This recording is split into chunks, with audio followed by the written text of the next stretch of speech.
Welcome back to our channel. So இன்னைக்கு ஒரு சின்ன இன்ஃபர்மேஷனோட வருவோன்ட்டு தான் இந்த வீடியோ எடுத்திருக்கேன். இந்த வீடியோ எதுக்குன்னா இந்தியன் எம்எஸ்சிலேருந்து தான் வந்திருக்கு.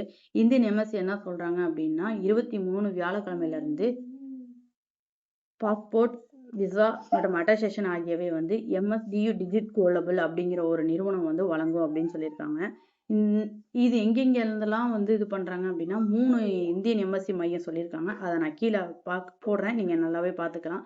இந்த 3 இந்தியன் எம்எஸ்சி மையத்துல இருந்து நீங்க இதுக்கான விண்ணப்பங்களை வாங்கிக்கலாம் அப்படிங்கிறது சொல்றாங்க. இதுக்கு எவ்வளவு சர்வீஸ் சார்ஜ் அப்படின்னா 6KD சொல்லியிருக்காங்க. இந்த 6KD எதுக்குள்ள அடங்கும் அப்படின்னா அங்க எடுக்கிற ஜெராக்ஸ் அண்டு ஃபோட்டோஸ் அண்டு வந்து டைப் ரைட்டிங் இது எல்லாத்தையும் காமனா அடங்கிடும் அப்படிங்கிறத சொல்லியிருக்காங்க. இந்த வீடியோ உங்களுக்கு யார் யாருக்கு யூஸ்ஃபுல்லா இருக்கோ அதை ஷேர் பண்ணுங்க. இது தெரியாதவங்களுக்கு தயவுசெய்து ஷேர் பண்ணி கொஞ்சம் ஹெல்ப்ஃபுல் பண்ணுங்க. ஸோ அதை சொல்லுவோம் அப்படின்னு இன்னைக்கு காலையில் இந்த வீடியோவை போட்டேன். சின்ன சின்ன இன்ஃபர்மேஷன் வீடியோ பார்க்கறதுக்கு நம்ம பேஜை மறக்காம ஃபாலோ பண்ணிக்கோங்க. நான் உங்களுக்கு ஒயிட் தமிழ் பொண்ணு Amala Sundar. Okay, tata, by.